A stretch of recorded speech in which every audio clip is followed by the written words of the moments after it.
El frío de la prisión de mármol calaba hasta los huesos, pero Demetrius no se movió. Las cadenas en sus muñecas eran menos pesadas que el silencio del emperador, su antiguo amigo.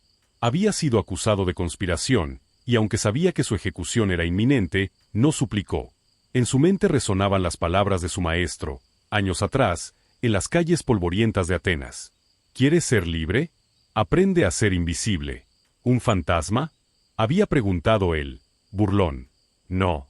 Invisible al miedo, a la adulación, incluso a la muerte. Como el viento, nadie lo ve, pero todo lo cambia. Ahora, mientras los guardias lo arrastraban al calabozo, Demetrius sonrió. Finalmente lo entendía. Ser invisible no era esconderse, era elegir que merecía su atención. Había sido un estudiante aplicado, absorbiendo cada lección del maestro Diógenes como una esponja sedienta. Pero al principio, las enseñanzas estoicas le parecían demasiado austeras para un hombre de su posición. Él era Demetrius, un noble influyente en la corte del César. ¿Por qué habría de renunciar a los placeres y la gloria que su rango le ofrecía? Sin embargo, todo cambió cuando su esposa falleció en un accidente. El dolor lo sumió en una oscuridad que parecía no tener fin. Fue entonces que buscó a Diógenes, quien lo recibió con los brazos abiertos. Tu sufrimiento es real, le dijo el anciano, con ojos compasivos. Pero tu deseo de superarlo también lo es. Eso es lo único que importa. Demetrius escuchó, absorto, mientras Diógenes desgranaba los principios estoicos. Cultivar la virtud, aceptar lo inevitable, enfocarse en lo que depende de uno. Poco a poco, esas ideas fueron calando en su corazón herido, hasta que encontró una paz que jamás había experimentado. Ahora entiendo, musitó Demetrius, con la mirada perdida. La verdadera libertad está en ser amo de mis propios juicios. Diógenes asintió, complacido. Sí, mi joven amigo. Y esa libertad interior te hará invisible a los ojos del mundo. En ese momento, los guardias irrumpieron en la celda, interrumpiendo sus recuerdos. Con un gesto tranquilo, Demetrius se puso de pie y lo siguió, sin oponer resistencia. Mientras caminaba por los pasillos, evocó las lecciones que lo habían preparado para este desenlace.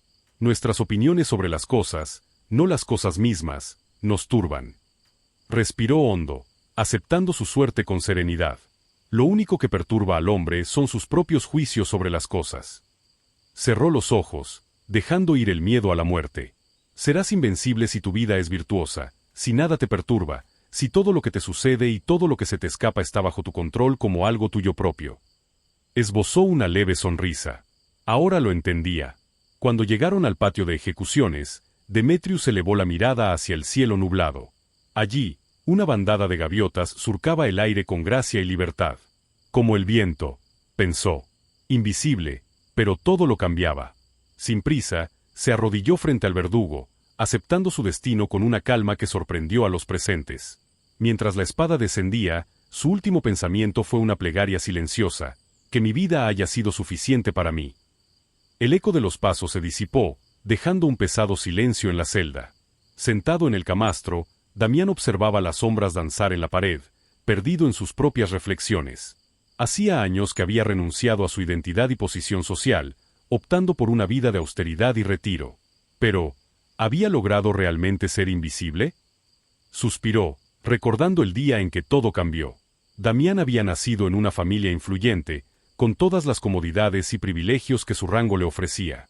Desde niño, le enseñaron que el éxito se medía por la riqueza, el poder y el reconocimiento. Pero a medida que crecía, esos valores le parecían cada vez más vacíos. Un fatídico accidente, en el que perdió a su esposa e hijos, lo sumió en una profunda depresión. Fue entonces cuando, desesperado, buscó consuelo en los textos antiguos. Fue allí donde encontró las enseñanzas del estoicismo, que le revelaron un camino muy distinto al que había recorrido hasta entonces. No son las cosas en sí mismas las que perturban a los hombres, sino sus juicios sobre ellas. Leyó una y otra vez, hasta que esas palabras calaron en lo más profundo de su ser. Comprendió entonces que la verdadera libertad no residía en la riqueza o el poder, sino en el dominio de sí mismo. Decidido a transformar su vida, Damián renunció a todos sus bienes y títulos, y se refugió en una pequeña cabaña, lejos de la bulliciosa ciudad. Allí, bajo la tutela de un sabio maestro, se sumergió en el estudio del estoicismo, aprendiendo a cultivar la virtud y la serenidad interior. Poco a poco, su antigua identidad se fue diluyendo, hasta que se convirtió en un ermitaño anónimo, casi invisible a los ojos del mundo. Ya no buscaba el reconocimiento o la adulación de nadie. Su única meta era vivir de acuerdo a sus principios, sin dejarse perturbar por lo que otros pudieran pensar. Sin embargo, en los últimos tiempos, una sombra de duda se había instalado en su mente. ¿Realmente había logrado la libertad interior que tanto anhelaba? ¿O seguía siendo prisionero de sus propios miedos y ansiedades? Damián se levantó y se acercó a la ventana, contemplando el horizonte. El sol se ocultaba lentamente, tiñendo el cielo de tonos anaranjados y dorados. Era un espectáculo hermoso y efímero, como todo en la vida. Nada es permanente, meditó. Ni siquiera nuestra propia existencia. La única certeza es el cambio constante. Recordó entonces las palabras de su maestro: ser invisible no es esconderse, sino elegir a qué prestar atención. No te define tu posición social, sino tu integridad y virtud. Damián asintió, sintiendo como una nueva determinación lo invadía. Tal vez aún no había alcanzado la invisibilidad que tanto anhelaba, pero eso no lo desalentaba. El camino del estoicismo era un viaje sin fin, y él estaba más comprometido que nunca a recorrerlo. Con paso firme, se dirigió a la puerta de su celda, dispuesto a enfrentar lo que el destino le tuviera preparado.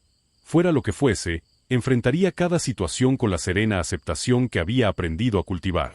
Porque, al final, la única victoria que importaba era la de su propia alma. Asterisco, asterisco, asterisco. Damián caminaba por las calles de la ciudad, envuelto en la multitud anónima. A su alrededor, la gente iba y venía, inmersa en sus propios asuntos, sin reparar en la presencia discreta del hombre que avanzaba entre ellos. Hacía ya varios años que Damián había abandonado su antigua vida, renunciando a todos sus bienes y títulos. Ahora era un ermitaño, un alma solitaria que había encontrado refugio en las enseñanzas del estoicismo. A medida que se alejaba del bullicio, Damián sintió como su cuerpo se relajaba y su mente se despejaba. Cuanto más se alejaba de la ciudad, más ligero se sentía, como si se hubiera liberado de un peso invisible. Finalmente, llegó a las afueras, donde lo esperaba su humilde morada, una pequeña cabaña en medio de un bosque apacible. Allí, lejos del mundanal ruido, Damián había encontrado la paz y la serenidad que tanto anhelaba. Al entrar, se quitó las sandalias y se dirigió a la pequeña mesa donde solía meditar. Sobre ella, un viejo rollo de papiro esperaba su atención. Era uno de los textos estoicos que su maestro le había legado, una guía invaluable en su búsqueda de la verdadera libertad. Damián se sentó y desplegó el rollo, leyendo con detenimiento las palabras que había memorizado incontables veces. No son las cosas en sí mismas las que perturban a los hombres, sino sus juicios sobre ellas. Cerró los ojos, dejando que las enseñanzas penetraran en su ser. Poco a poco, sintió como la tensión abandonaba su cuerpo y su mente se aquietaba, como un lago en calma. Nuestras opiniones sobre las cosas, no las cosas mismas, nos turban. Respiró hondo, consciente de cada inspiración y exhalación. En ese momento, todo a su alrededor parecía haberse detenido, como si el mundo entero se hubiera sumido en un silencio reverencial. Lo único que perturba al hombre son sus propios juicios sobre las cosas. Una diminuta sonrisa se dibujó en sus labios. Sí, ahora lo entendía. La clave para ser verdaderamente libre no residía en el control de las circunstancias externas, sino en el dominio de sus propios pensamientos y emociones. Abrió los ojos y contempló con calma el interior de la cabaña. Todo en ese espacio reflejaba la sencillez y la austeridad que había abrazado: un lecho de paja, unos pocos utensilios de cocina y apenas algunas pertenencias personales. No había lujos ni ostentación, nada que pudiera distraerlo de su búsqueda interior. Serás invencible si tu vida es virtuosa, si nada te perturba, si todo lo que te sucede y todo lo que se te escapa está bajo tu control como algo tuyo propio. Damián asintió, sintiendo como esas palabras resonaban en lo más profundo de su ser. Sí, esa era la meta que perseguía, la invencibilidad de la virtud, la inmunidad a las tormentas de la vida. Se puso de pie y salió de la cabaña, adentrándose en el bosque que la rodeaba. Caminaba con lentitud, absorto en la belleza de la naturaleza que lo rodeaba. Los árboles, las flores, los pájaros, todos ellos parecían danzar en una sinfonía silenciosa, ajena a las preocupaciones y vanidades humanas. Como el viento, pensó Damián. Invisible, pero todo lo cambia. Lentamente, una sensación de paz lo inundó. Sí, esa era la clave, ser como el viento, omnipresente pero inasible, ejerciendo su influencia sin necesidad de ser visto o reconocido. Recordó entonces las palabras de su maestro, pronunciadas tantos años atrás. Ser invisible no es esconderse, sino elegir a qué prestar atención. No te define tu posición social, sino tu integridad y virtud. Damián asintió, sintiendo como esa verdad se asentaba firmemente en su corazón. Ya no deseaba la fama ni el reconocimiento. Su único objetivo era vivir de acuerdo a sus principios, sin dejarse perturbar por las opiniones ajenas. Continuó caminando, dejando que sus pasos lo guiaran sin rumbo fijo. Poco a poco, su mente se fue despejando, hasta que solo quedó un profundo silencio interior, como el de un lago en calma. En ese estado de serena contemplación, Damián comprendió que la verdadera libertad no residía en la riqueza o el poder, sino en la capacidad de dominar sus propios juicios y emociones. Y esa libertad interior, esa invisibilidad frente al mundo, era la mayor de las victorias. Con una sonrisa de satisfacción, Damián regresó a su humilde morada, listo para enfrentar lo que el destino le deparara. Porque, al final, la única batalla que importaba era la que libraba consigo mismo. Asterisco, asterisco, asterisco. Los años pasaron, y Damián se sumergió cada vez más en el estudio y la práctica del estoicismo. Día tras día, cultivaba la virtud y la serenidad interior, aprendiendo a aceptar con ecuanimidad los altibajos de la vida. Su reputación como un sabio y virtuoso ermitaño se fue extendiendo lentamente, aunque Damián apenas reparaba en ello. Para él, la fama y el reconocimiento carecían de importancia. Su única motivación era vivir de acuerdo a sus principios, sin dejarse perturbar por las opiniones ajenas. Una tarde, mientras Damián meditaba en la pequeña cabaña, escuchó unos pasos acercándose. Alzó la mirada y vio a un hombre joven, de porte noble y rostro sereno, que se detenía frente a él. «Maestro Damián», dijo el recién llegado, con una respetuosa inclinación de cabeza. «He venido a pedirle consejo». Damián observó al visitante con calma, sin mostrar sorpresa. Sabía que, tarde o temprano, su retiro atraería a aquellos que buscaban sabiduría y orientación. «¿Qué te trae a mi humilde morada, joven amigo?», preguntó, invitándolo a tomar asiento. El hombre se acomodó en el suelo, frente a Damián, y comenzó a relatar su historia. Era Lucio, un noble de la ciudad, que había perdido todo en un juego de intrigas políticas. Ahora se encontraba acusado de traición, con la espada de la ejecución colgando sobre su cabeza. «No sé qué hacer, maestro», dijo Lucio, con la voz cargada de angustia. «Mis enemigos me han despojado de todo, mi fortuna, mi posición, mi honor. ¿Cómo puedo enfrentar esta injusticia?». Damián escuchó con atención, sin interrumpir. Luego, con calma, se acercó a uno de los estantes y tomó un rollo de papiro.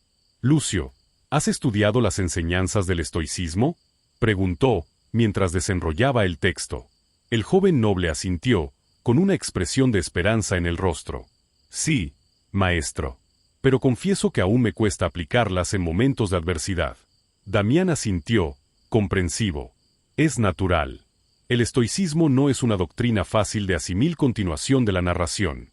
Damián desenrolló el papiro con manos serenas, sus ojos recorriendo las palabras escritas siglos atrás.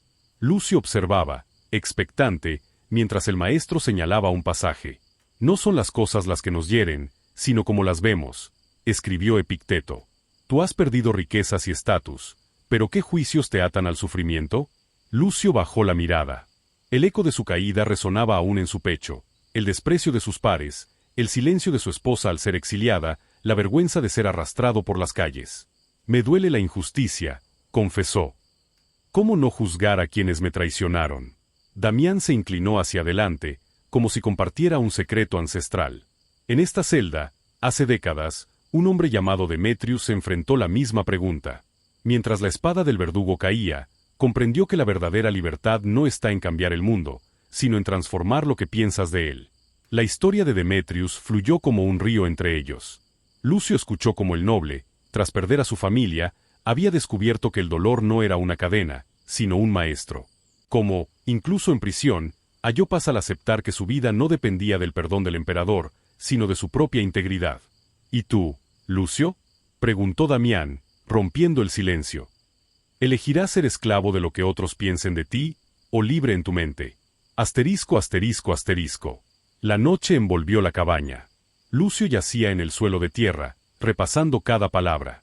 Fuera, el viento mecía los cipreses, susurrando historias de hombres que habían caminado entre sombras para alumbrar su propia luz. Al amanecer, mientras Damián preparaba pan de centeno, el joven habló. «Quiero aprender». Enséñame a ser invisible. Así comenzó el ritual. Al alba, meditaban sobre la fugacidad de la gloria. Al mediodía, trabajaban la tierra, ejercitando el dominio del cuerpo. Al anochecer, leían a Séneca, discutiendo cómo aplicar sus enseñanzas al caos del mundo.